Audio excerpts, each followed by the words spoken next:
আসন্ন ত্রয়োদশ জাতীয় সংসদ নির্বাচনকে সামনে রেখে বরিশাল ২ উজিরপুর বানারীপাড়া আসনে বিএনপির মনোনীত প্রার্থী ধানের শীষের কাণ্ডারি এস শরফুদ্দিন আহমেদ শান্টুর সমর্থনে মাঠে নেমেছে বাংলাদেশ জাতীয়তাবাদী সমবায় দল।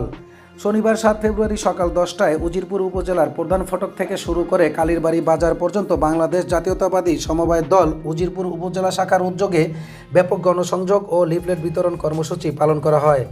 এ সময় বাজারের বিভিন্ন দোকানপাটে ভোটারদের সঙ্গে মতবিনিময় করা হয়। গণসংযোগ শেষে কালীরবাড়ি বাজারস্থ উজিরপুর পৌরসভার ৩ নং ওয়ার্ড বিএনপির কার্যালয়ে এক সংক্ষিপ্ত নির্বাচনী আলোচনা সভা অনুষ্ঠিত হয়।